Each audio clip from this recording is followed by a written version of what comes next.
की 24 કરોડ રૂપિયા છે.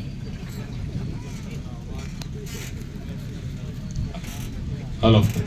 અવાજ બેન કીધું એમ આપણા રાજ્યના મુખ્યમંત્રીને સંભળાવવો જોઈએ. બોલો ભારત માતા કી, બોલો ભારત માતા કી, વંદે વંદે, બિરસા મુંડા ભગવાન કી જય, આદિવાસી જય જોહર. કડીપાણી ના હેલીપેડ ના ગ્રાઉન્ડ માં કડીપાણી થી આંબા ડુંગર થી કડીપાણી અને કડીપાણી થી કવાંટ અને કડીપાણી થી હાપેશ્વર, જે આંબા ડુંગર થી કડીપાણી અને કડીપાણી થી કવાંટ નો જે રસ્તો છે એ અમારા માર્ગ મકાન સ્ટેટ વિભાગ નો, અને જે કડીપાણી થી હાપેશ્વર નો જે રસ્તો છે એ માર્ગ અને મકાન પંચાયત વિભાગ નો. એ બંને રસ્તાના ખાતમુહૂર્તના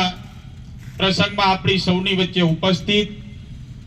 હમણાં જ આપણને માર્ગદર્શન આપ્યું એવા આપણા સૌના લાડીલા પૂર્વ સાંસદ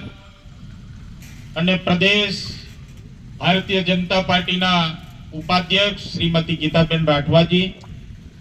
જિલ્લા પંચાયતના ઉપપ્રમુખ માન્ય રણજીતભાઈ, શેરડીવાસણ જિલ્લા પંચાયતના સભ્ય શ્રી માન્ય સુરતનભાઈ, હમણાં જેઓની નિયુક્તિ થઈ, કારણ કે કાલે અમે સાથે હતા સિયાદા ગામે પુલના ખાતમુહૂર્તમાં. વિજયભાઈ કઈ બળિયા બાજુ ગયા ને હું પાણીબાર બાજુ ગયો, પણ અમે ઘેર ગયા તો એટલે અંદાજ નહીં આવ્યો. પણ પછી બધા સોશિયલ મીડિયામાં જે વિજયભાઈને ઉપપ્રમુખ બનાયા, પાર્ટીના ઉપપ્રમુખ બનાયા, એટલે મેં બી જોયું મારા મોબાઈલમાં. એટલે ગઈકાલે જ જેમની જાહેરાત થઈ એવા આપણા સૌના વડીલ અને હર હંમેશ માટે એ ડુંગર પટ્ટાનો વિસ્તાર હોય કે કવાંટના અન્ય વિસ્તાર હોય, એ વિસ્તારના કોઈ પણ સામાજિક કામો માટે કે અન્ય કામો માટે ખૂબ જ આપણને કવાંટ ખાતે રહીને ઉપયોગી થઈ રહ્યા છે એવા આપણા જિલ્લા ભાજપના ઉપપ્રમુખ માન્ય વિજયભાઈ રાઠવાજી,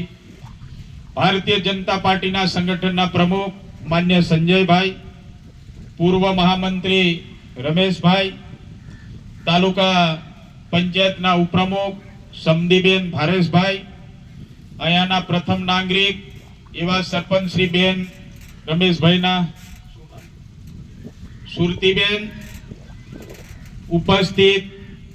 અમારા માર્ગ મકાન સ્ટેટ વિભાગના એમ તો કાર્યપાલક ઇજનેર તરીકે ખૂબ લાંબા સમયથી સેવા આપી રહ્યા છે એવા આપણા મેકવાનજી, એવા જ આપણા તીરસિંહભાઈ, માર્ગ મકાન પંચાયત વિભાગના ડેપ્યુટી એન્જિનિયર માન્ય વિક્રમભાઈ, ગોહિલભાઈ, ઉપસ્થિત હમણાં જ આપણને માર્ગદર્શન આપ્યું એવા સરપંચ શ્રી જતનભાઈ, ઉપસ્થિત રમેશભાઈ સરપંચ શ્રી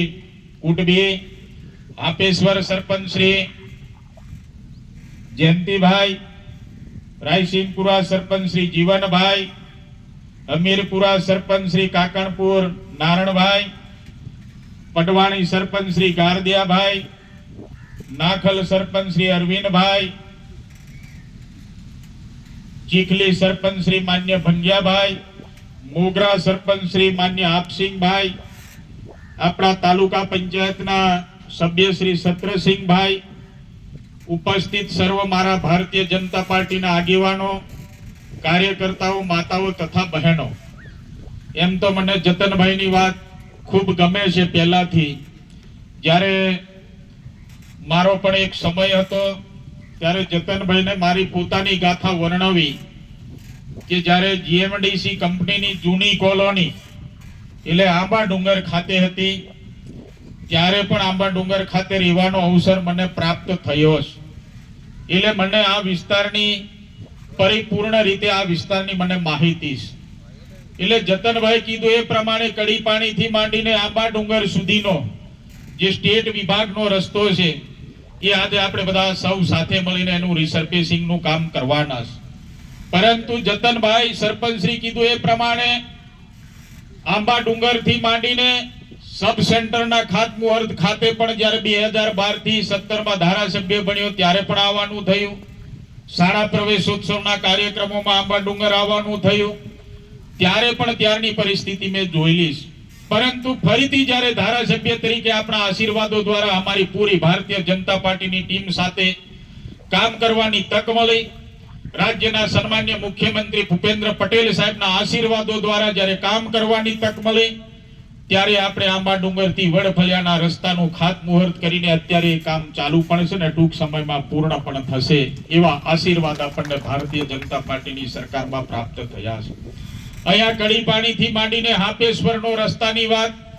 અહીંયા બેઠેલા કડીપાણીના આગેવાનો હોય, હાપેશ્વરના આગેવાનો હોય કે આજુબાજુ વિસ્તારના બધા આગેવાનો હોય, એમને આપણને બધાને ખ્યાલ છે કે આજ ભારતીય જનતા પાર્ટીની સરકારમાં જે રસ્તો આપણને 3.75 મીટરનો રસ્તો અત્યારે આપણે જોઈ રહ્યા છીએ, કડીપાણીથી હાપેશ્વર સુધીનો રસ્તો, એ પણ આપણને ભારતીય જનતા પાર્ટીની સરકારમાં આપણને આશીર્વાદ મળ્યા છે, જેના કારણે આપણે સરળતાથી હાપેશ્વર અને માં નર્મદા મૈયા